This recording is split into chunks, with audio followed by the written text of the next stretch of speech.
لا أسألكم عليه أجرا إلا المودة بالقربى صدق الله مولانا العظيم. وقال نبي الله سيد البشر محمد رسول الله صلى الله عليه وسلم فاطمة بضعة مني فمن أغلبها أغلبني صدق نبي الله صلى الله عليه وسلم. எல்லாம் வல்ல அல்லாஹ்வின் அன்பும் மேலான கருணையும் நமக்கெல்லாம் வந்து சேரட்டுமாக. நமது உயிரினும் மேலான கண்மணி நபிகள் நாயகம் ஸல்லல்லாஹு அலைஹி வஸல்லம் அவர்களின் அன்பையும் ஷஃபாஅத்தையும் பெறுவதற்கு அல்லாஹ் நம் எல்லோருக்கும் தௌஃபீக் செய்வானாக. வல்ல ரஹ்மான் நமக்கும் நம்முடைய பெற்றோர் மனைவி மக்கள் குடும்பத்தார் யாவருக்கும் உயிர் உள்ள வரையிலும் உடல் சுகத்தை நசீபாக்கி தருவானாக. மருத்துவமனை கஷ்டம் அதன் சிரமம் செலவுகளிலிருந்து நிரந்தரமான பாதுகாப்பை அல்லாஹ் நம் எல்லோருக்கும் கொடுத்தருள் புரிவானாக. வானம் பூமியினுடைய ஆபத்துகளை விட்டும் முசீபத்துகளை விட்டும் கெட்ட முடிவுகளை விட்டும் நம்மையும் நம் குடும்பத்தையும் பாதுகாத்து அருள் புரிவானாக. அவனுடைய படைப்புகளின் தீங்குகள் அனைத்திலிருந்தும் நம்மையும் நம் சமூகத்தையும் காத்தருள் புரிவானாக. அல்லாஹ்வின் பேரருள் நமது உயிரினும் மேலான கண்மணி ஸல்லல்லாஹு அலைஹி வஸல்லம் அவர்களின் மகத்தான பாக்கியமான மீலாத்தினுடைய பெரும் நிகழ்ச்சியை இங்கே தொடராக நடத்துவதற்கு அல்லாஹ் நம் எல்லோருக்கும் பெரிய நசீபை வழங்கியிருக்கிறார். வல்ல ரஹ்மான் இந்த மஜ்லிஸ் கியாமத் வரைக்கும் நடப்பதற்கு அருள் புரிவானாக. சங்கை மிக்கவர்களே, கண்மணி நாயகம் ஸல்லல்லாஹு அலைஹி வஸல்லம் அவர்களின் பாக்கியம் நிறைந்த குடும்பத்தார்கள் உலகம் உள்ளவரையிலும் அல்லாஹ் அவர்களை இருக்க செய்திருக்கிறார். அது அந்த குடும்பத்திற்கு கிடைத்த பெரிய பாக்கியம். நபிகள் நாயகம் ஸல்லல்லாஹு அலைஹி வஸல்லம் இருக்கும் காலத்தில் தன்னுடைய குடும்பத்தினுடைய கண்ணியம் குறித்து உலகத்தில் நிறைய பேசினார்கள். தன்னுடைய மகளை குறித்து சொன்னார்கள், தன்னுடைய பிள்ளைகளை குறித்து, பேரர்களை குறித்து, தன்னுடைய அகல பைத்துகளாக வருகிற அத்தனை பேர்களினுடைய மிகப்பெரிய சிறப்புகளை பேசுகிறார்கள். ஒரு தடவை சய்யிதனா அப்பாஸ் ரலியல்லாஹு அன்ஹு நபியினுடைய பெரிய தகப்பனார் கண்மணி நாயகம் ஸல்லல்லாஹு அலைஹி வஸல்லம் இடத்திலே வந்து சொல்கிறார்கள், யா ரசூலல்லாஹ், இந்த மக்கள் எங்களோடு சரியாக நடப்பதில்லை. உங்களுக்கு முன்னால் எங்களை நடத்துவதை போல் பின்னால் நடத்துவதில்லை, முன்னால் நடத்துவதை போல் பின்னால் நடத்துவதில்லை என்று கொஞ்சம் தனக்கு ஏற்பட்ட சங்கடங்களை சொல்கிறார்கள் அப்பாஸ் அவர்கள். அப்பாஸ் ரலியல்லாஹு அன்ஹு நபியினுடைய குடும்பம் அகல பைத்துகளிலே இருக்கிறார்கள். சர்க்காரை ஆலம் ஸல்லல்லாஹு அலைஹி வஸல்லத்தின் முகமெல்லாம் சிவந்து போனது. உடனே பெருமானார் வெளியிலே வந்து மக்களை அழைத்து சொல்கிறார்கள், அப்பாஸை குறித்து யார் என்ன சொன்னது என்று கேட்கிறார்கள். அப்பாஸை கோபப்படுத்துவீர்களேயானால், அப்பாஸனுடைய மனம் சங்கடப்படுமையானால் நன்கு புரிந்து கொள்ளுங்கள், இந்த முஹம்மதை சங்கடப்படுத்துகிறீர்கள் என்றார்கள் ஸல்லல்லாஹு அலைஹி வஸல்லம். எனக்கு கொடுக்கிற வருத்தம் அது. அப்பாஸின் குடும்பம் என்று சொல்லி அவர்களின் மகத்துவத்தை மக்களுடைய இதயத்திலே பதிவு செய்கிறார்கள். அதற்கு பின்னால் அப்பாஸ் அவர்களுக்கு கிடைத்த மகத்தான கண்ணியத்தை வரலாறு நிரம்ப பேசுகிறது. சங்கை மிக்கவர்களே, பெருமானார் ஸல்லல்லாஹு அலைஹி வஸல்லத்துடைய அற்புதமான அந்த குடும்பம், அழகிய வார்த்தெடுக்கப்பட்ட முறைகள், ரொம்ப பெரிய பண்பாளர்கள். அன்னை ஃபாத்திமாவில் இருந்து ஹதீஜா ரலியல்லாஹு அன்ஹா அவர்களுடைய பிள்ளைகளாக இந்த உலகத்தில் பிறந்தவர்கள். அன்னை உம்மு குல்சூம், அன்னை ஃபாத்திமா, அன்னை ஸைனப், அன்னை ருக்கையா, 4 பெண் மக்கள் பெருமானார் அவர்களுக்கு அன்னை ஹதீஜாவின் வழியே. அழகிய 3 ஆண் மக்கள், தையிப் என்று பிறக்கிறார், தஹீர் என்று பிறக்கிறார், காசிம் என்ற ஒரு மகன் பிறக்கிறார். அழகிய ஆண் மக்கள். இன்னொரு பக்கம் அடிமை பெண்ணான மாரியாவின் மூலம், மாரியத்துல் ஹுதியாவின் மூலம் ஹஜ்ரத் இப்ராஹிம் பிறக்கிறார்கள். இந்த மக்கள் செல்வங்கள் மீது நபி அவர்கள் மிகப்பெரிய கண்ணியம் வைத்தார்கள், மிகுந்த பாசம் வைத்திருந்தார்கள். பிள்ளைங்களுக்கு ஒரு சின்ன கஷ்டம்னா நபி தாங்கிறது இல்லை. பாத்திமாவுடைய வீட்டுக்குள்ளே வருகிறார்கள் நபிகள் நாயகம் ஸல்லல்லாஹு அலைஹி வஸல்லம். இமாம் ஹுசைனுடைய அழுகுரல் நபியின் காதில் விழுகிறது. உடனே கேட்டார்கள், அல் தாலமி யா பாத்திமா, அல்லா தாலமி, பாத்திமா உனக்கு தெரியாதா இவருடைய அழுகை என்னை சங்கடப்படுத்தும் என்று உங்களுக்கு தெரியாதா? என் பிள்ளை அழுதால் எனக்கு சங்கடமாக இருக்கும் என்று உங்களுக்கு தெரியாதா? நான் வருகிற போது என் பிள்ளை அழுகுரல் நான் இனிமேல் கேட்கக்கூடாது. ஏன் அழ வைத்தீர்கள், ஏன் அழுகிறார் என்று கேட்கிறார்கள் ஸல்லல்லாஹு அலைஹி வஸல்லம். எவ்வளவு அழகான வார்த்தை! அவர் அழுதா என்னால் தாங்க இயலாது. எத்தனை பெரிய நபி, மகத்தான இருதயம் படைத்தவர்கள், மிகப்பெரிய நம்பிக்கையாளர் மாத்திரமல்ல, மன வலிமை மிக்கவர்கள் ஸல்லல்லாஹு அலைஹி வஸல்லம். எதையும் தாங்கும் இதயத்தை அல்லாஹ் கொடுத்தான். உலகத்தில் எத்தனை பெரிய சூழ்ச்சிகள் வேகம் எடுத்த போதெல்லாம் அவர்களுடைய மனம் கலங்கியதே இல்லை. ரொம்ப அமைதியாக டீல் பண்ணுவாங்க இல்லத்தை. மதீனாவிலே ஒரு தடவை ஒரு பெரிய சத்தம் கேட்டது. அந்த சத்தம் கேட்ட போது சஹாபாக்கள் வந்துட்டாங்க. அவங்களுக்கு பயம், ஏதோ ஒரு ராணுவ ஊருக்குள்ள வந்து இறங்கின மாதிரியான சத்தம், எதிரிகளுடைய ஏதோ ஒரு படை உள்ளே வந்து விட்டதோங்கிற சத்தம். சாபாக்கள் நிறைய பேர் புறப்பட்டு வந்துட்டாங்க. எல்லாம் மஸ்ஜித் நபியில ஒன்று சேர்ந்தாங்க. என்ன சத்தம்? எங்கள் வீட்லேயும் கேட்டுச்சு, என் காதில் விழுந்துச்சு. நைட் நேரம், ராத்திரி 1 மணி 2 மணி சமயம். அப்போ அந்த சத்தம் அவங்களை தூங்க விடல. ஏன்னா ஒவ்வொருவர்கள் என்ன பேசிக்கிட்டாங்க, ஏதாவது நபி அவங்களுக்கு அசம்பாவிதம் ஆகிடக்கூடாது, என்னால் தூங்க இயலல்ல. அப்போ ராத்திரி படுக்கிற போது கூட, இரவனுடைய தூக்கம் கூட அவர்களுக்கு நிம்மதியான தூக்கம் இல்லை. நபி பெருமானாரை பற்றிய சிந்தனை, நபியை பற்றிய கவனம். ஒரு 5-6 பேர் பள்ளிவாசல் வாசலில் விட்டு பாக்கி பல பேர் இங்கிருந்து மதீனா எல்லைக்கு போய் பார்ப்போம், ஏதாவது ராணுவமும் படையோ வந்து இறங்கி இருக்கிறான்னு பார்ப்பதற்காக நபியினுடைய வீட்டை சுற்றி பாதுகாப்புக்கு ஆளை போட்டுட்டு போறாங்க. இவங்க போய் பாதி தொலை போறாங்க. அங்கே இருந்து பெருமானார் திரும்பி வந்துட்டு இருக்கிறாங்க. இவங்க நபி பாதுகாப்பு போட்டிருக்கிறாங்க. நபிக்கு ஏதாவது நடந்துடக்கூடாதுன்னு நினைச்சு போய் மதீனா எல்லையில பார்க்க போறாங்க. நபி அங்கிருந்து திரும்புறாங்க. எத்தனை அற்புதமான மனிதர், எத்தனை பாக்கியமான மனிதர்கள் என்பது மாத்திரமல்ல, எத்தனை இதய பலமானவர்கள், மன வலிமை மிக்கவர்கள். தன்னந்தனியா நபிக்கு பாதுகாப்புக்கு சாபாக்கள் ஓடி போய் ஏதாவது ஆயுதப்படான்னு பார்த்தா நபி சொன்னாங்கன்னா, எல்லாரும் திரும்பி போங்கன்னாங்க. எல்லாரும் திரும்பி போங்க, அந்த சத்தத்தை கேட்டுட்டு ஏதாவது ஒரு மதீனாவில் நடந்துடக்கூடாது, உங்களுக்கெல்லாம் எதாவது ஆயிடக்கூடாதுன்னு சொல்லி நான் போய் பார்த்துட்டு அங்கே ஒன்றும் இல்லைன்னு நாங்கள் சத்தத்தை பேசுகிறேன். நான் போய் பார்த்து விட்டு திரும்பி விட்டேன், ஒன்றும் இல்லை. இவங்க நபிக்கு ஒன்றும் ஆகக்கூடாதுன்னு நினைக்கிறாங்க, நபி இவர்களுக்கு எதுவும் ஆகிடக்கூடாதுன்னு நினைக்கிறாங்க. இதுதான் யதார்த்தமான இயற்கையான அன்பு. இங்கே பெருமானார் ஸல்லல்லாஹு அலைஹி வஸல்லம் தன்னந்தனியாக போயிட்டு திரும்பி வருவார்கள் என்று சொன்னால் அந்த மனபலத்தையும் வலிமையும் என்ன சொல்வது? அப்படிப்பட்ட மனபல இதயம் கொண்ட தாஹா நபி ஸல்லல்லாஹு அலைஹி வஸல்லம் தன்னுடைய பேரப்பிள்ளையின் அழுகுரல் கேட்டபோது புஷ்பத்தின் இதயமாக மாறுகிறார்கள். உனக்கு தெரியாதா பாத்திமா, என்னால் தாங்க முடியாது, யூதீனி, அவருடைய அழுகை எனக்கு சங்கடம் கொடுக்கிறது என்றார்கள் ஸல்லல்லாஹு அலைஹி வஸல்லம். என் பேரப்பிள்ளை அழுதா எனக்கு சங்கடமாக இருக்கிறது. இத்தனை குடும்பத்தோடு தங்களது அன்பை வெளிப்படுத்தியவர்கள் நபிகள் நாயகம் ஸல்லல்லாஹு அலைஹி வஸல்லம். அன்னை ஃபாத்திமா ரலியல்லாஹு தஆலா அன்ஹா நபி அவர்களின் பிள்ளைகளில் ரொம்ப பிரியமான பிள்ளை. எல்லா பிள்ளை மேலேயும் பிரியம் இருக்கும்.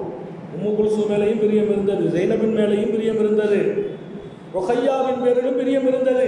பாத்திமா கடைக்குட்டி, பெண்களில் கடைக்குட்டி பொண்ணும். எல்லா வீட்லையும் ஒரு பழக்கம் இருக்குது, கடைக்குட்டி பிள்ளை மேலே கொஞ்சம் பிரியமாக இருப்பாங்க. அந்த மாதிரியான பிரிய மாத்திரம் அல்ல, இது ஒரு தனி பிரியம். பெருமானார் சொன்னார்கள், இதுவரையிலும் இந்த உலகத்தில் கால் மிதிக்காத மலக்கு ஒருவர் என்னை சந்தித்தார், இதுவரையிலும் புவிக்கு வராத ஒரு மலக்கு என்னை சந்தித்தார். சந்தித்து சொன்னார், நாயகமே, நான் உங்களை சந்திப்பதற்கு அல்லாஹ் அனுப்பினான், பாத்திமாவை குறித்து பேச அனுப்பினான். என்ன சொல்லிவிட்டான் என்று கேட்கிறார்கள். இந்த உலகத்தில் பெண்களுக்கு பாத்திமா சய்யிதத்து நிசாயாகளில் ஜன்னா, சொர்க்கத்து பெண்களின் தலைவியாக அல்லாஹ் நியமனம் செய்திருக்கிறார் என்ற செய்தியை சொல்வதற்கு என்னை அனுப்பி வைத்தான். அந்த மலக்கு இன்னைக்கு தான் துன்யாவை பார்க்கிறார் என்றார்கள் ஸல்லல்லாஹு அலைஹி வஸல்லம். முதல் தடவையாக அல்லாஹ் அனுப்புகிறான் என் மகள் பாத்திமா குறித்து சுப செய்தி. அதனால மற்ற பெண் மக்கள் மீது அன்பு இல்லைன்னு விளங்கிடக்கூடாது. இந்த பெண்மகள் அல்லாஹ்வாலும் போற்றப்படுகிற ஒரு பெண், சுவர்க்கத்து பெண்களுக்கு தலைமை பீடத்தை அல்லாஹ்வே கொடுக்கிறான். அப்படிப்பட்ட பெண்மணி அன்னை ஃபாத்திமா ரலியல்லாஹு தஆலா அன்ஹா. ஆயிஷா நாயகி சொல்வாங்க, மாராயித்து அஹதன் அஷ்பஹ சம்தன் வ தல்லன் வ ஹதியன் பி ரசூலில்லாஹ். நான் நபியை பார்த்திருக்கிறேன், நபியோடு பழகுவேன், நபியோடு அமருவேன், நபியை என் கணவராகவே வைத்திருக்கிறேன். பெருமானார் எப்படி பேசுவார்கள், எப்படி நடப்பார்கள், எப்படி சாப்பிடுவார்கள், எப்படி படுப்பார்கள், எப்படி அசைவுகள் இருக்கும், அப்படி நீங்கள் இந்த உலகத்தில் இன்னொருவரை பார்க்க வேண்டுமா? பெருமானார்களுடைய சாப்பிடுவதை முறைகளை, பெருமானார் கண்ணசைக்கும் முறையை, பெருமானார் பேசும் அந்த பாங்கை, பெருமானார்களுடைய வழிகாட்டுகிற அந்த முறையில் இன்னொரு ஆளை பார்க்க வேண்டும் என்றால் உலகத்தில் அவர்களுக்கு ஒப்பாக நான் யாரையும் பார்க்கவில்லை. மின் ஃபாத்திமா பின்த் ரசூலில்லாஹ், அன்னை ஃபாத்திமாவை தவிர. ஃபாத்திமா நாயை பார்த்தா நபியை போல் அப்படி அமைந்திருப்பார்கள். சாப்பிட்ற போது நபி மாதிரி தான், உட்கார்ற போது படுக்கிற போதும் நபி பெருமானாருடைய அப்படியே பிம்பமாக வாழ்ந்தவர்கள் அன்னை ஃபாத்திமத்து ஸஹ்ரா ரலியல்லாஹு தஆலா அன்ஹா. அவர்களுக்கு நிக்காஹ் கூட அல்லாஹ்வின் அறிவிப்பு. நிறைய பேர் ஃபாத்திமா நிக்காஹ் செய்ய ஆசைப்பட்டாங்க, அதான் பெரிய விஷயம். அபூபக்கர் சித்திகே கேட்டாங்க, ஃபாத்திமா எனக்கு நிக்காஹ் செய்யலாங்கிற ஆசை. அவங்களுக்கெல்லாம் என்னன்னா நபிட்ட போய் நேரடியாக கேட்க கொஞ்சம் பயம், நபி ஏதாவது மறுத்தரக்கூடாதுன்னு. ஹஸரத் அபூபக்கர் விருப்பப்பட்டாங்க அன்னை ஃபாத்திமாவை நிக்காஹ் செய்வதில்லை. ஏனென்றால் ஹஸரத் ரசூலுல்லாஹி ஸல்லல்லாஹு அலைஹி வஸல்லம் உஸ்மான் இப்னு அஃபானுக்கு தான் தன் 2 மகளையும் கொடுத்தாங்க. ருக்கையாவை கொடுத்திருக்கிறாங்க, உம்மு குல்சூமை கொடுத்தாங்க சையதுனா உஸ்மானுக்கு. அதனால அவங்களுக்கு ஒரு பெரிய பேர் ذுன்னூரைன், 2 ஒளி உடையவர். ஏன் நபியினுடைய 2 மகளை நிக்காஹ் செய்ததால் 2 ஒளி உடையவர் என்று அழைக்கப்படுகிறார் சையதுனா உஸ்மான்.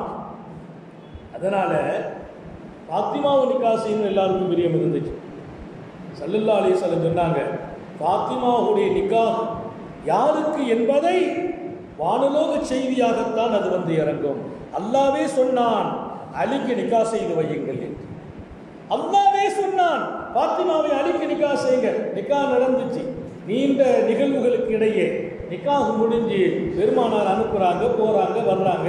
ஒரு நாள் சையதுனா அலி வந்து சொன்னாங்க, நான் ஃபாத்திமாவோடு வாழ்க்கை செய்ய பிரியப்படுகிறேன் சொன்னாங்க. அதற்கு பெருமானார் சொன்னாங்க, அப்படியானால் ஆத்தியா ஷையன் இன்னும் ஒன்றும் நீங்கள் கொடுக்கலையேன்னா, ஒன்றும் ஃபாத்திமாவுக்கு கொடுக்கலையே, ஃபாத்திமாவோட வாழ்க்கை சேரணும்னா அவங்களுக்கு நீங்கள் கொடுத்துட்டு தான் வாழ்க்கை சேரணும், என்ன கொடுக்கான்னு கேட்குறாங்க. உங்கள்கிட்ட என்ன இருக்கோ அதை கொடுத்துருங்கன்னாங்க. அதற்கு அலி சொன்னாங்க, மா இந்தி மிஷை, ஒன்றுமே எங்கிட்ட இல்லையேன்னா. எங்கிட்ட ஒன்றுமே இல்லையே. கணவர் எப்படி இருக்கிறார்?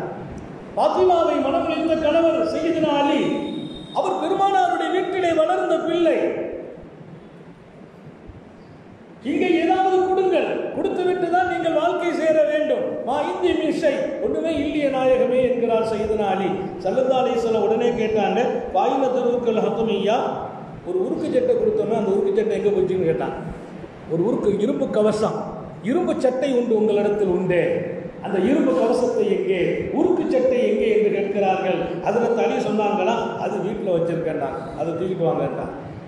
அதை கொண்டு வாருங்கள், அதை ஃபாத்திமாவுக்கு கொடுத்து விடுங்கள். அது அன்றைய மதிப்பில் 400 திர்ஹத்துக்கு உள்ளது. 400 திர்ஹம், அதை ஃபாத்திமாவுக்கு கொடுங்கள், கொடுத்துவிட்டு வாழ்க்கை சேருங்கள். வாழ்க்கை சேர்வதற்கு மகர் கொடுக்கப்பட வேண்டும். அது நீங்கள் அந்த உருக்கு சட்டையை கொடுத்து விடுங்கள் என்கிறார்கள் கண்மணி நாயகம் ஸல்லல்லாஹு அலைஹி வஸல்லம். அன்னை ஃபாத்திமாவிற்கு அதை கொடுத்ததற்கு பின்னால் உங்கள் வாழ்க்கை தொடரட்டும் என்பார்கள் சர்க்கார் ஆலம் ஸல்லல்லாஹு அலைஹி வஸல்லம். அன்னை ஃபாத்திமா ரலியல்லாஹு தஆலா அன்ஹா அவர்களுக்கும் அந்த வாழ்க்கை பந்தத்தை மிகப்பெரிய அளவிற்கு உலகம் பேசியது. ரொம்ப இனிமையான வாழ்க்கை, மகிழ்ச்சியான வாழ்க்கை. ஏன்னா ரசூல் ஸல்லல்லாஹு அலைஹி வஸல்லத்துடைய அரவணைப்பிலேயே இருப்பாங்க ஃபாத்திமா நாயகி ரலியல்லாஹு அன்ஹா. சையதுனா அலி அவங்களும் ரொம்ப பெரிய மகிழ்ச்சியில் இருப்பாங்க. ஆனால் ஒரு கட்டம் இப்படி ஒரு சூழ்நிலை ஏற்பட்டது.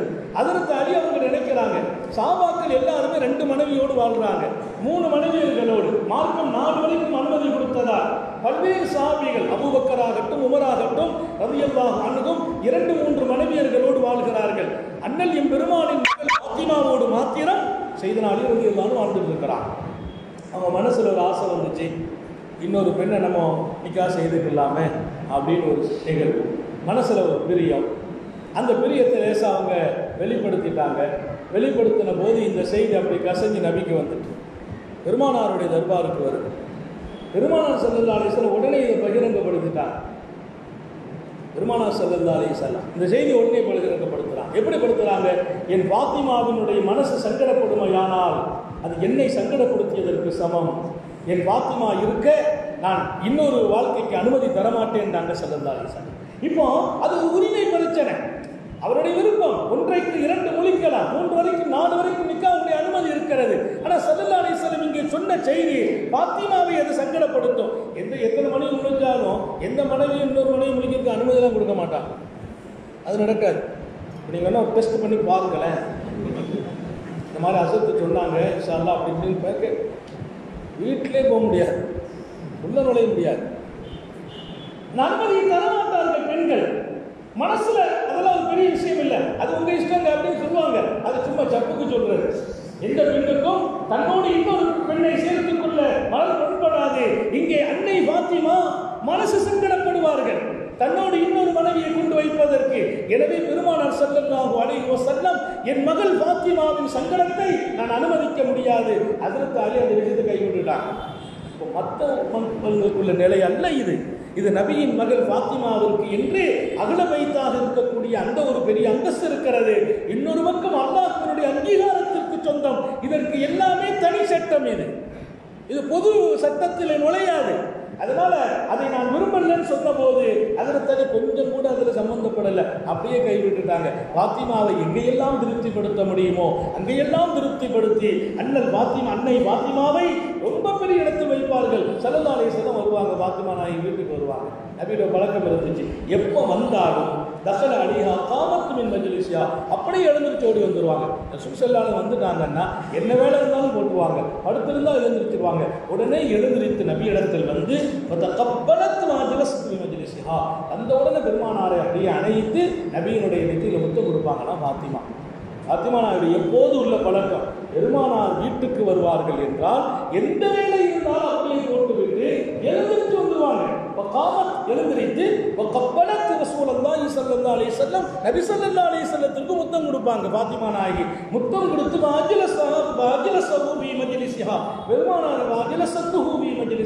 தன் பக்கத்தில் கொண்டு உட்கார வைப்பாங்க. நபியை பக்கத்தில் அவங்க காலோட கால் வைத்து பெருமானாரோடு உட்கார்ந்து பேசிட்டு இருப்பாங்க.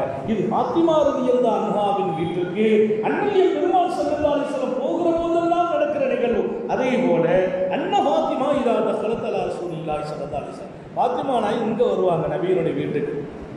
வர்ற போது காம இலைஹா பெருமானார் உடனே எழுந்திருச்சு போயிடுவாங்க. பாத்திமா வான்னு கூப்பிட்டு உட்கார மாட்டாங்க. பாத்திமா வர்றாங்கன்னு தெரிஞ்ச உடனே எங்கே போயிடுவாங்க. எந்த அளவிற்கு பாத்திமா கதவை தட்டுவாங்க, மெதுவாக தட்டுவாங்க. தட்டும்போது சொன்னாங்க ஸல்லல்லாஹு தக்கு பாத்திமா, இதோ கதவு தட்டப்படுகிறது, இது பாத்திமாவால் தட்டப்படும் தட்டு என்றார்கள் ஸல்லல்லாஹு அலைஹி வஸல்லம். சத்தம் கொடுக்க மாட்டாங்க பாத்திமா. மற்றவங்க வந்தால் வந்திருக்கேன்னு சொல்லுவாங்க. பாத்திமா தன் குரலை வெளியில் தர மாட்டாங்க. வெளியில் நிற்கும் போது கதவை லேசாக தட்டுவாங்க.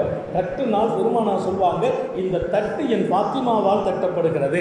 அந்த தட்டுக்குள் கூட தன் மகளை உணர்கிற வாழ்க்கை, அது எவ்வளவு பெரிய அந்த அன்பின் வெளிப்பாடு. நம்ம அப்படியெல்லாம் அந்த மாதிரி ஞானம் இருக்காது. ஃபோனில் 10 தடவை பேசிடுவோம், 11ஆவது தடவை ஹலோ அஸ்ஸலாமு அலைக்கும் நீங்கள் யாருன்னு கேட்பேன். அவர் நம்ம பேர் எழுதி வச்சா பரவாயில்லை, எழுதி வைக்கல நீங்கள் யார். நமக்கு பெரிய தர்மச்சங்கட ஒருத்தர் இப்படி போனை போட்டு நான் நல்லா இருக்கு ரொம்ப சந்தோஷமாக இருக்கேன், அதற்கு நான் யாருன்னு சொல்லுங்கிறார்.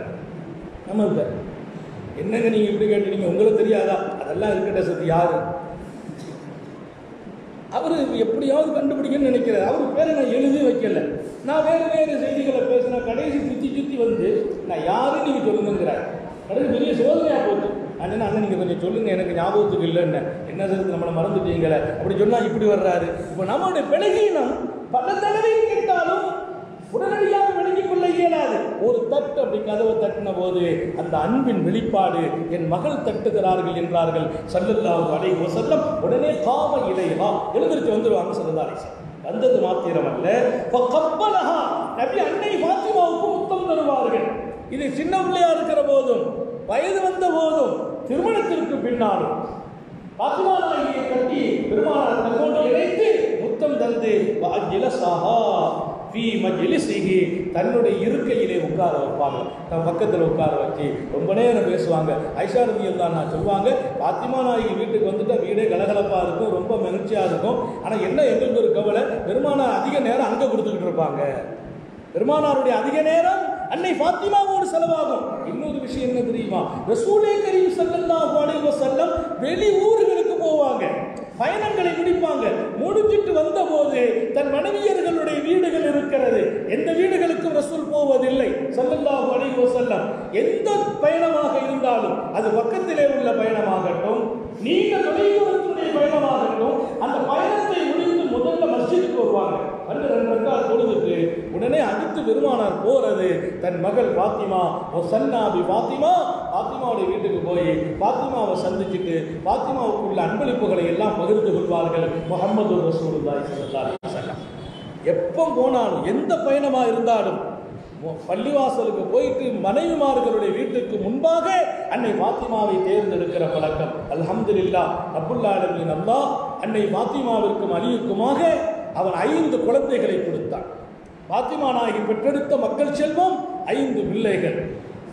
சையதுனா ரசூல் ஸல்லல்லாஹு அலைஹி வஸல்லத்தின் பேர பிள்ளைகளாக இமாம் ஹசன் முதலிலே பிறக்கிறார், இமாம் ஹுசைன் 2வது பிறக்கிறார், முஹசின் பிறக்கிறார் 3வது, முஹசின். ஹசன் ஹுசைன் நம்ம எல்லாரும் 2 பேரும் மட்டும் தெரிஞ்சு வச்சிருப்போம். ஹசன் ஹுசைன் அவங்க 2 பேரும் பிரபல்யம், பெருமானாருடைய மிகப்பெரிய இடத்தை பெறுகிறார்கள். ரசூல் ஸல்லல்லாஹு அலைஹி வஸல்லம் புஜத்திலே தூக்கி வைப்பார்கள் இமாம் ஹசனை, இமாம் ஹுசைனை இந்த புஜத்தில் தூக்கி வச்சுக்கிடுவாங்க. சொல்லிடுவாங்க இவர்கள் 2 பேரையும் நான் நேசிக்கிறேன் ரப்பே, நீ நேசிப்பாயாக. யாரெல்லாம் இவர்களை நேசிப்பார்களோ அவர்களை நீ நேசிப்பாயாக. அல்லாஹ் அந்த பிள்ளைகளை நேசிக்க நமக்கு தௌஃபீக் செய்வானாக. அல்லாஹும்ம இன்னி உஹிப்புஹுமா வ அஹிப்புஹுமா வ அஹிப்ப மன் அஹப்பஹுமா. ரப்பே, நான் நேசிக்கிறேன் என் பிள்ளைகளை, நீ நேசிக்க வேண்டும். இவர்களை யார் நேசிப்பார்களோ அவர்களை நீ நேசிக்க வேண்டும். அப்ப நம்ம இமாம் ஹசனை, இமாம் ஹுசைனை, பெருமானாரினுடைய அகல வைத்துகளை நாம் நேசிக்கிற போதெல்லாம் அல்லாஹ் நம்மளை நேசிக்கணும்னு பெருமானார் கேட்கிறாங்க ரப்புட்ட.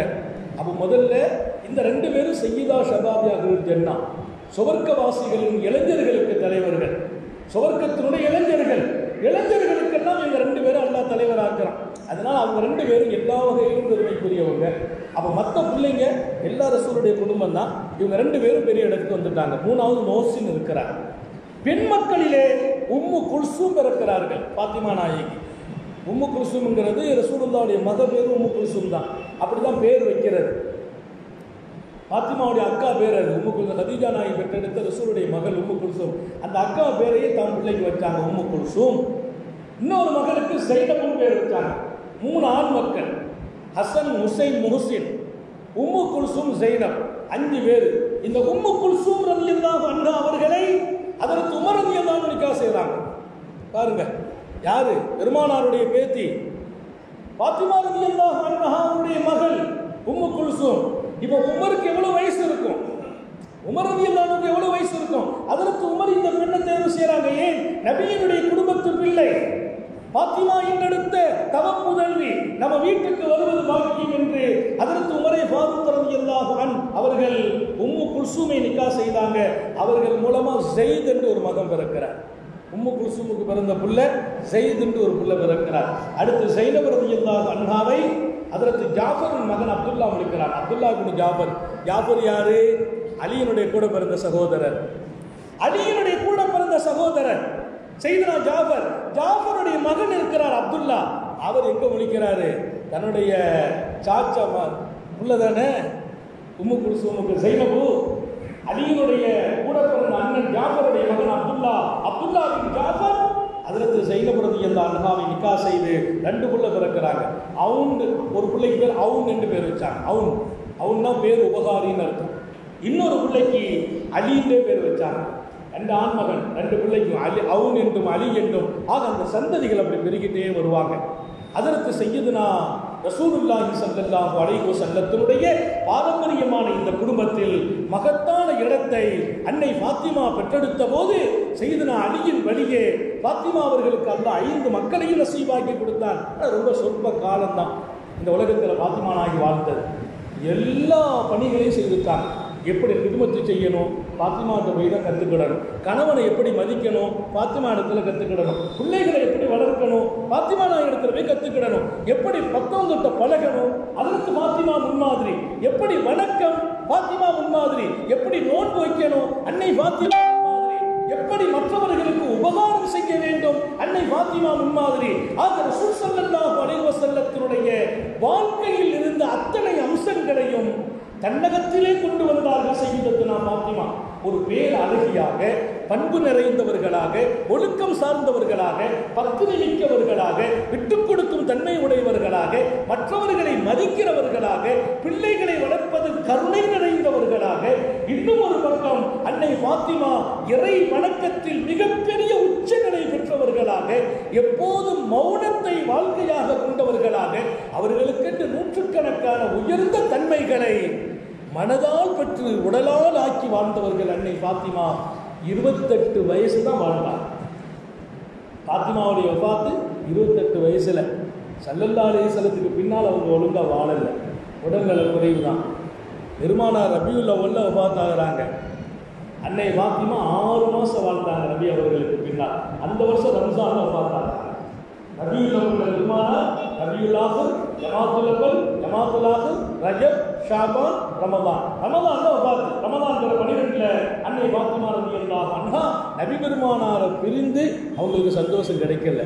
அவ்வளவு பெரிய தந்தையின் பாசத்தில் மகத்தான இடம். அதனால நம்ம நிக்கா செய்த பின்னாலையும் பெண்மக்களுக்கு சொல்கிறேன், தந்தையின் மீதோ தாயின் மீதோ உள்ள பாசம் எந்த காலத்திலும் குறைந்து விடக்கூடாது. ஒரு பெண்ணை பொறுத்தவரையில திருமணத்திற்கு பின்னால் அவள் இன்னொரு வீட்டுக்கு போகிறார், கணவன் வீட்டுக்கு போகிறார், கணவனை மகிழ்விக்கிறார். அத்தனைக்கும் மேலால் தாயின் மீதும் தந்தையின் மீதும் எந்த பாசமும் குறையாமல் இருக்க வேண்டும் என்பதற்கும் அன்னை ஃபாத்திமா அழகிய முன்மாதிரி. இப்போ நான் எங்கள் வீட்டுக்கு வந்தாச்சு, மாப்பிள்ளை தான், மாமி தான், இப்போ இதுதான் கேட்டீங்கன்னா அது மார்க்க அனுமதிக்காது. கணவனுக்கு என்னென்ன கண்ணியம் கொடுக்க வேண்டுமோ கொடுக்க வேண்டும். பெற்ற தாயின் மீதும் தந்தையின் மீதும் எல்லையில்லாத பாசத்தை ஒரு பெண்மகள் வைத்திருக்க வேண்டும் என்பதற்கும் அன்னை ஃபாத்திமா அழகிய முன்மாதிரி என்பதை ஷரியத்தும் அவருடைய வாழ்க்கையும் சொல்லி காட்டுகிறது. அதை போல அவங்க மக்கள்மார்களை எடுத்துக்கிட்டீங்கன்னா இமாம் ஹசன் ஹுசைன், இது ஒரு பெரிய ஒரு பல்கலைக்கழகம். இந்த குடும்பம் இதை குறித்து எவ்வளவு பேச வேண்டும். ஒரு தடவை அவங்க பூரா குடும்பத்தை எடுத்து பேசியிருக்கிறோம். ஆனால் இன்னைக்கு ஒரே நாளில் அதை நான் உங்களுக்கு லேசாக தொட்டு தடுவுகிறேன். இந்த சுவை பல நாள் நம்முடைய மனசில் இருக்கணும். அல்லாஹ் தௌஃபீக் செய்வானா. இமாம் ஹுசைன் ரலியல்லாஹு தஆலா அன்ஹு அவர்கள், இமாம் ஹுசைன் அவங்களுடைய பிள்ளைகளிலே பாக்கியமான பிள்ளை இமாம் ஹசன். ஹசன் ரலியல்லாஹு அன்ஹு, ஹுசைன், இவர் 2 பேர்ட்ட எப்படி பெரிய சிபத்துனா, 2 பேரும் ஒருத்தருக்கு ஒருத்தர் எப்போதுமே சண்டை போட்டது இல்லை. 2 பேரும் அண்ணன் தம்பி. ஒரு தடவை சின்ன பிள்ளை, 2 பேரும் சின்ன பிள்ளை, 2 பேருக்கும் ஒரு சின்ன லேசான சின்ன சச்சரவுகள். அன்னை ஃபாத்திமா அழுதாங்க.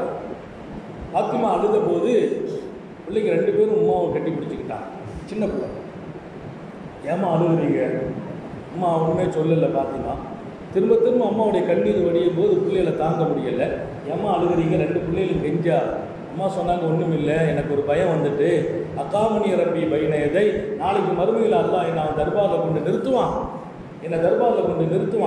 நிறுத்தி ஃபாத்திமா, சுவர்க்கத்திற்கு பெண்களுக்கெல்லாம் உங்களை தலைவி ஆக்கிட்டேனே, நீங்கள் பிள்ளை இப்படி தான் வளர்த்தீங்களா? 2 பிள்ளைகளும் சண்டை போடுறாங்களேன்னு அல்லாஹ் கேட்டுவானோன்னு எனக்கு ஒரு பயம் வந்துட்டு பாருனாங்களாம். அன்னைக்கு 2 பேர் நிறுத்தினது தான் சண்டையை. எப்படி வளர்க்குறாங்க? என்ன ரப்பு அவன் சன்னிதானத்தை விட்டு கேட்பானோ, சுவர்க்கத்து பெண்களுக்கெல்லாம் உங்களை தலைவியாக்கினேனே, 2 பிள்ளைகளும் சண்டை போடுற மாதிரி தான் வளர்த்தீங்களா? எப்போ? 2 வயசு 3 வயசுல சும்மா சின்ன பிள்ளைங்க தட்டிக்கிட்டு விளையாடுற காலம். அப்போ இவர் அவரை தட்ட, அவர் இவரை தட்ட. அதில் ஃபாத்திமா நாயகி இப்படி ஒரு வார்த்தையை சொன்ன போது, அழுத போது அந்த அழுகையில உண்மை இருந்துச்சு. நம்ம தாய் அழுதால் உண்மையாகத்தான் அழுவாங்க. அப்படி ஒரு நிலை பிள்ளைங்களுடைய மனசுல பதிவு வச்சிருந்தாங்க. அன்னைக்கு விட்டாங்க 2 பேரும். கடைசி வரைக்கும் இமாம் ஹசனும் ஹுசைனும் தோள் கொடுத்து நிற்பார்கள். எங்க போனாலும் சேர்ந்து போவாங்க.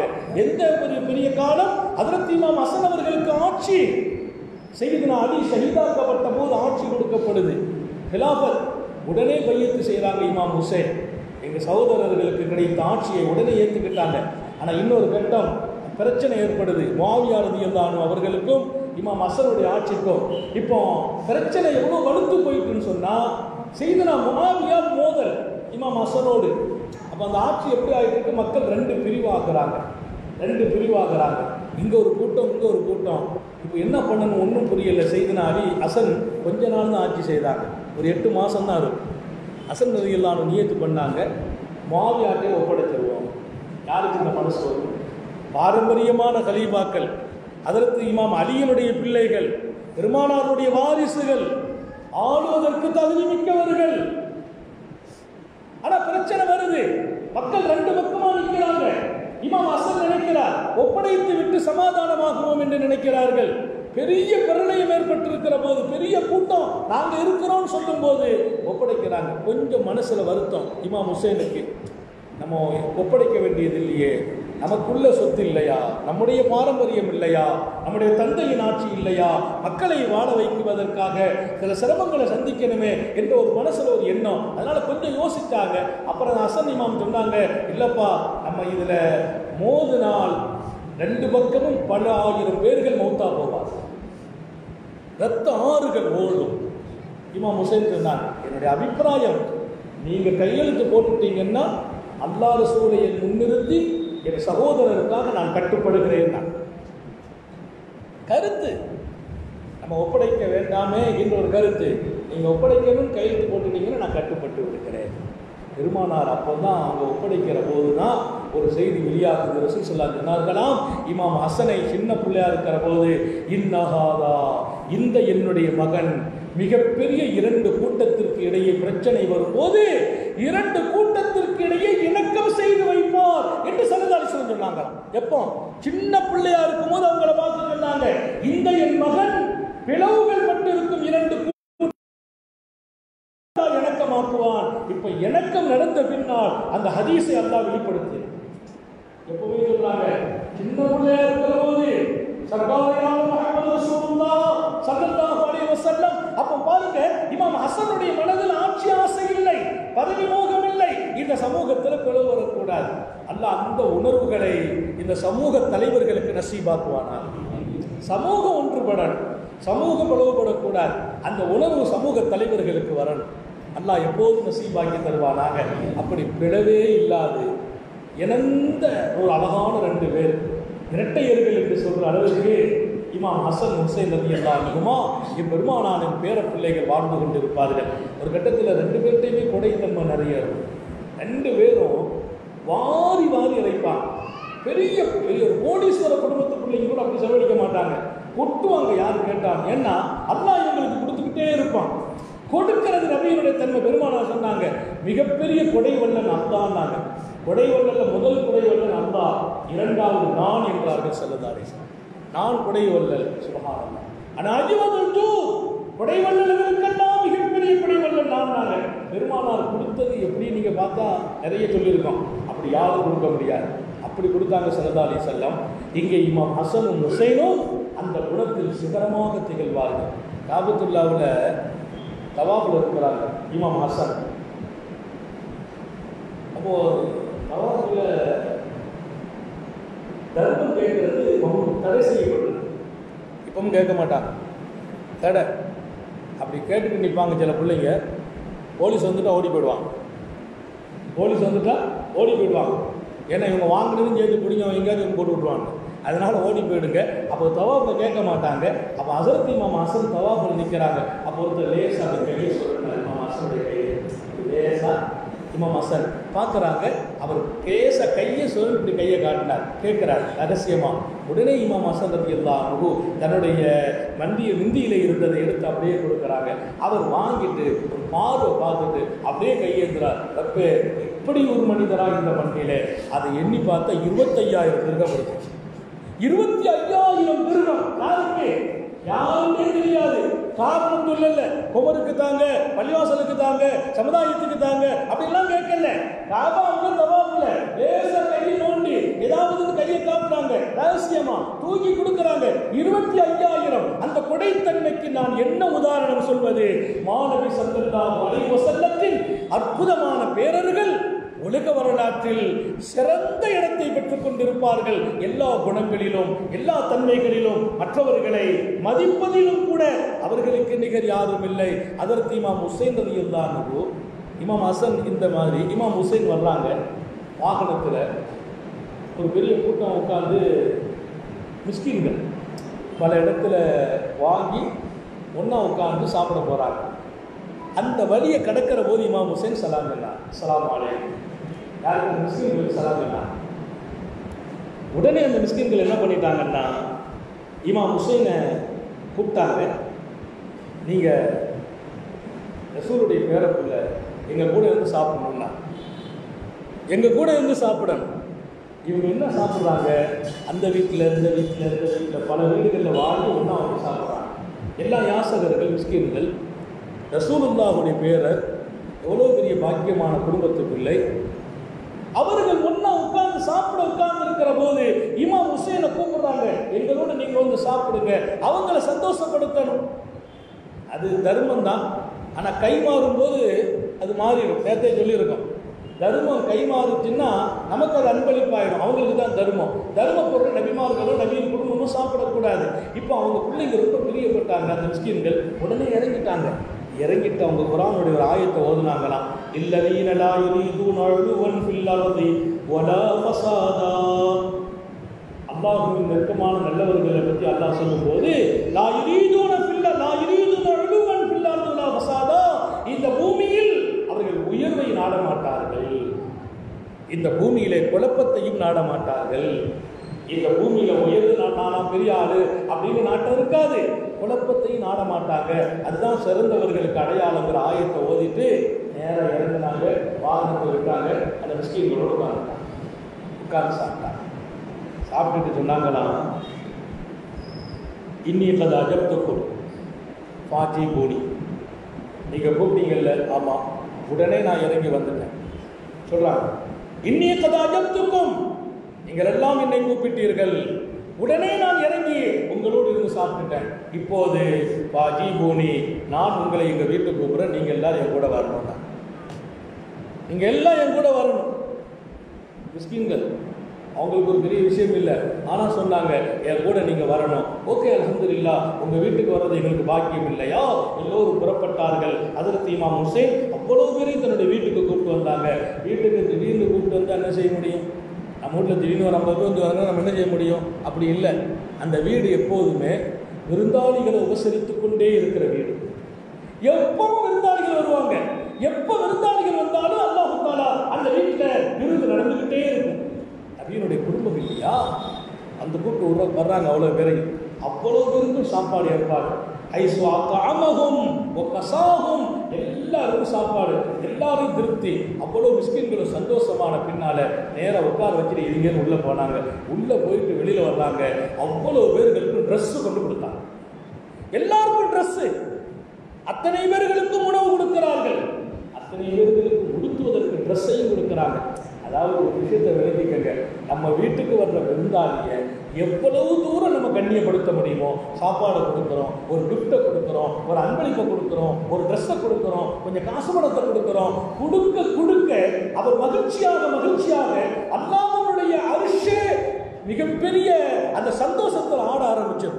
அல்லாஹ்வுக்கு ஒரு பெரிய மகிழ்ச்சி ஆயிடும். ஏன்னா விருந்தாளிகளை சங்கைப்படுத்துறது அல்லாஹ்வையும் மறுமை நாளையும் நம்பியவர்களின் அடையாளம் என்று வருகிறது. அல்லாஹ்வையும் மறுமை நாளையும் யாரெல்லாம் நம்பி இருக்கிறார்களோ உங்க வீட்டுக்கு வந்த விருந்தாளிகளை சங்கைப்படுத்துங்கள். நம்ம விருந்தாளி வந்துட்டு என்ன சாப்பிட கொடுக்கணும் அப்படின்னு அவங்களுக்கு கரெக்டான சாப்பாடு மட்டும் கொடுத்து அனுப்புறது அது சாதாரண மக்கள் செய்கிறது. ஆனால் நம்முடைய சிபத்து வெளிப்படணும். அவங்களுக்கு சாப்பாடு கொடுத்து, அவங்களுக்கு ட்ரெஸ்ஸை கொடுக்கிறது, அவங்களை சந்தோஷப்படுத்துறது, அவங்களுக்கு விருந்தா காசு பணம் கொடுக்கிறது.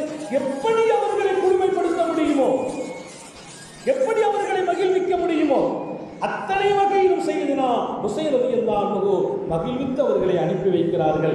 அப்போ அந்த குடும்பத்தினுடைய அந்த பேர் கடைசி வரைக்கும் பாதுகாக்கப்பட்டுக்கிட்டே வருது. பாரசீகத்தை வெற்றி பெற்று வர்றாங்க உமர் ரலியல்லாஹு ஆட்சி காலத்தில். பாரசீகம் கிஸ்ராவுடைய பாக்கியம் நிறைந்த ஆட்சி அது. அன்னைக்கு வல்லரசு அல்லாஹ் தஆலா நம்ம கையில் கொடுத்த உமர் ரலியல்லாஹு காலத்தில் முஸ்லிம்கள் வெற்றி பெற்றாங்க. வெற்றி பெற்ற போது கிஸ்ராவுடைய மகனை பிடிச்சிட்டு வந்துட்டாங்க. எஸ்தஜிரத்துன்னு அங்கே ஒரு மன்னர் இருந்தார். அன்னைக்கு கிஸ்ராவுடைய மன்னர், அவர் மகள் கைதியாக பிடிபடுக்கிறார். உணர்ந்துட்டாங்க. உமர் ரலியல்லாஹு தர்பாரில் கொண்டு நிப்பாட்டுறாங்க. ஏகப்பட்ட சொத்துக்கள். மாமன்னர் கிஸ்ராவுடைய பாரசீகம் இஸ்லாத்தின் கையிலே வந்திருக்கிறது. சொத்துக்களை கொண்டு குவிச்சாச்சு. அதில் அந்த இளவரசி வந்திருக்கிறான். இளவரசி எப்படிப்பட்டவங்க அதெல்லாம் கவனிக்கணும். மின் அஜ்மலின் நிசா, பெண்களில் பேரழகி, மன்னருடைய மகளாச்சே பேரழகி. ஆனால் இஸ்லாம் ஒரு பெரிய கண்ணியம் என்னன்னா, யாரை எந்த கண்ணியத்தில் வைக்கணும் அந்த கண்ணியத்தில் வச்சுவாங்க. அந்த அம்மா அடிமை தான், அடிமையாக நடத்தலை, அவங்கள ஒரு பெரிய மரியாதையான இடத்துல உட்கார வச்சாங்க செய்து அமர்ந்தியல்லானுக்கு. இப்போ அந்த அம்மா வந்து நம்ம கைக்கு வந்துட்டாங்க. அமர்ந்தியல்லானுக்கு தனக்கு தேர்ந்தெடுக்கலாம், தனக்கு தேர்ந்தெடுக்கல, தன் குடும்பத்துக்கு தேர்ந்தெடுக்கல, தன் சொந்த பந்தத்துக்கு தேர்ந்தெடுக்கல. அதற்கு செய்யுதுனா உமர் சொன்னாங்க, இந்த பெண் பேரழகி, இந்த பெண் பெரிய பாராசீக மன்னரின் இளவரசி, அந்த பெண்ணை நான் விரும்புகிறேன், நான் விரும்புகிறேன். இதற்கு தகுதி பெருமானாரின் பேரப்பிள்ளை இமாம் ஹுசைன் என்றார்கள். பெருமானாரின் பேரப்பிள்ளை இமாம் ஹுசைன். நீங்க எப்படி நினைப்பீர்களோ அந்த பெண்ணை செய்யுதுனா ஹுசைன் ரலியல்லாஹு நிக்கா செய்கிறார். பாராசீகத்தினுடைய இளவரசியை இமாம் ஹுசைனுக்கு நிக்கா செய்து வைக்கப்படுது. அதற்கு இமாம் ஹுசைனோடு அந்த அம்மா அற்புதமான வாழ்க்கை, சாதாரண வாழ்க்கைலாம் இல்லை. வீட்டுக்கு வர்றாங்க, இமாம் ஹுசைனுடைய வீட்டுக்கு. வீட்டில் விருந்து இருக்குது. இமாம் ஹுசைனுக்கு அன்னைக்கு தயாராக வச்சிருக்கிறாங்க வீட்டில். அவங்களுக்கு அந்த ரிசுக்கை பூரா அதற்கு இமாம் ஹுசைன் தான் சாப்பிடல, அந்த அம்மாவுக்கு கொடுக்குறாங்க. ரிசுக்கை பொறுத்தவரை விளங்கிக்கங்க, அல்லாஹ் யாருக்கு நாடுவானோ அவங்க எந்த 1000 மைலுக்கு அப்பால் இருந்தாலும் அந்த ரிசுக்கை அவங்க வந்து சாப்பிடுவாங்க. பாராசீகத்திலிருந்து வந்து அந்த ரிசுக்கை சாப்பிட்டாங்க. இங்கே தயாராகும் போது நமக்கு தான் ஆகிருக்கும். நம்ம நினைப்போம் திடீர்னு யாராவது ஒவ்வொன்று அவங்க சாப்பிட்டு போவாங்க. நம்ம ஒரு பொருளை கையில் வச்சிருப்போம், யாரோ வந்துருவாங்க, கையில் கொடுத்துருவோம். நம்ம நினைப்போம் நமக்கு எடுக்காமல் கொடுத்துட்டு வந்து அல்லாஹ்வுடைய ரசூல் சொல்கிறாங்க, அவருக்குள்ளது அல்லாஹ் ஒரு கையில் வச்சு கொஞ்சம் நேரம் வச்சிருந்தா அவர் வந்துட்டாரு, கொடுக்க வச்சுட்டாம்பாங்க. அவருக்குள்ளதான் அது. மாமன்னர் கிஸ்ராவின் மகளை நிக்கா செய்யறாங்க. செய்தது பெரிய விஷயம் இல்லை.